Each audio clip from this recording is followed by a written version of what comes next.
noches, mi nombre es Manuel Andrés Mejía Monroy, estudiante de psicología. Esta noche les vengo a presentar, o más bien hablarles sobre el método científico. ¿Sí? ¿Qué es el método científico? El método científico es un proceso que tiene como finalidad establecer relaciones entre los hechos para anunciar leyes, teorías que expliquen y fundamenten el funcionamiento del mundo.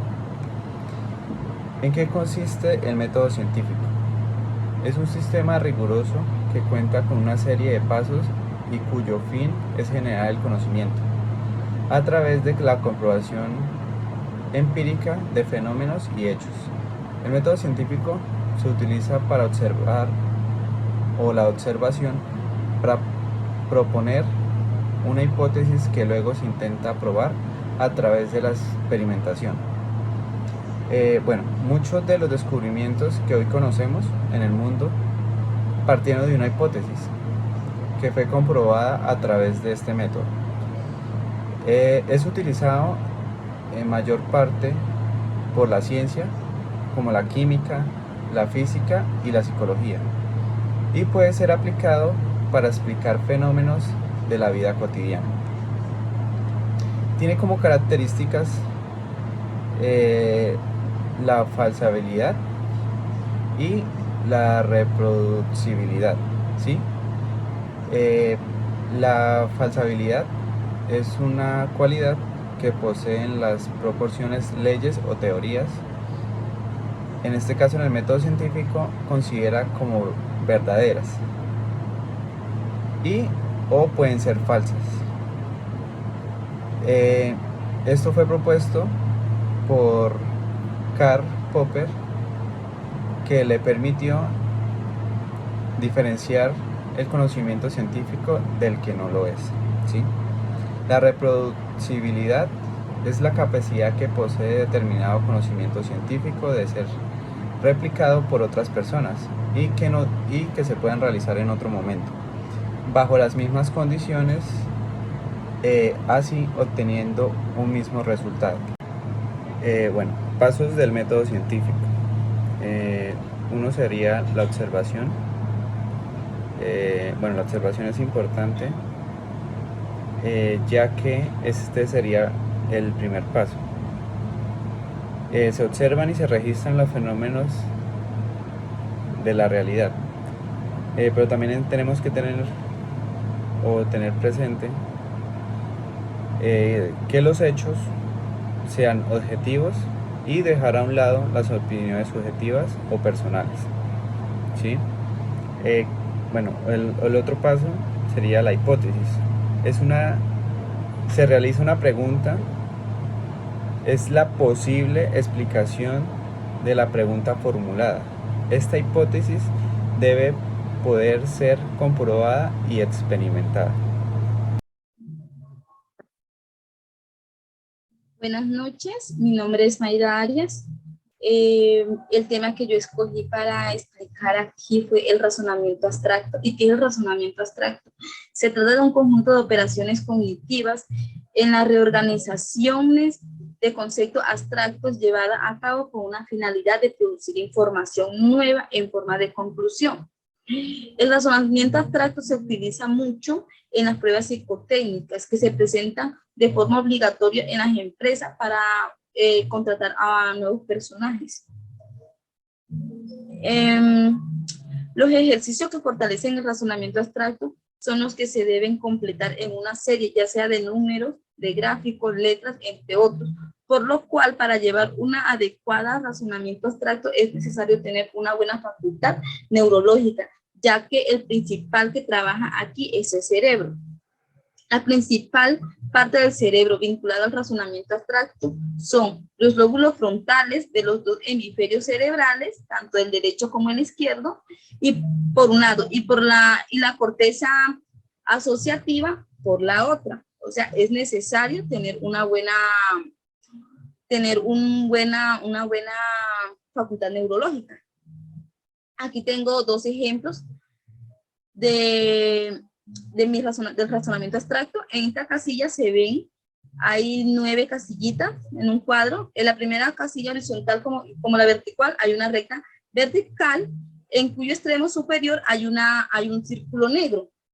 Y en el inferior, dos pequeñas rayas paralelas, aquí. En la casilla segunda, que sería esta, la primera fila horizontal en el elemento ganó una raya. Aquí ganó una raya paralela y giro 90 grados, sentido a la manecilla del reloj. Por la consiguiente, se deduce que el elemento de la casilla 3 ganará 3 rayas, otra raya, y girará 90 grados, y así sucesivamente si se quisiera seguir. En este ejercicio o en este ejemplo tenemos flechas. Una flecha, dos flechas y otra flecha. Aquí estas van siguiendo una secuencia. Aquí entonces podríamos decir cuál sería la que va aquí. 1, 2, 3. Entonces aquí, si seguimos la secuencia, sería la A. Según mi lógica, sería la A.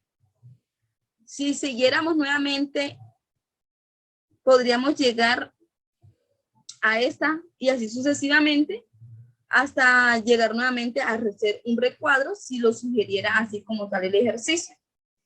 Espero que les haya quedado claro y sería todo.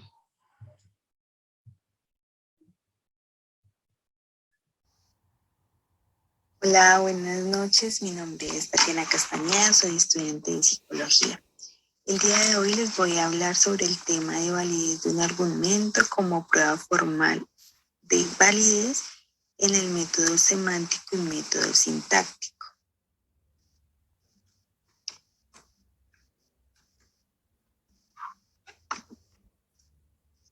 Bueno, desde el punto de vista de la metodología, los métodos sintácticos y semánticos de la lógica formal son métodos alternativos para detectar las verdades lógicas de un lenguaje. Estos métodos también nos sirven para detectar relaciones de consecuencia lógica. En otras palabras, también nos sirven para determinar la validez lógica de argumentos. No solo la verdad lógica de enunciados, sino también dentro de la filosofía de la lógica, toda una discusión acerca de la cual los dos tienen lemas importantes. Ambas adoptan como objetivo el encontrar un método formal, es decir, uno que atienda solo la forma lógica de los enunciados y no solamente su contenido, y sea efectivo de manera mecánica. Un ejemplo del método semántico son las tablas de verdad. El ejemplo que les tengo hoy es que P, en este caso sería tu hermana pasa el examen, y Q, estás en graves problemas. El primer paso para el método de tablas de verdad es identificar las proporciones atómicas que componen la proposición y asignarle a cada una variable.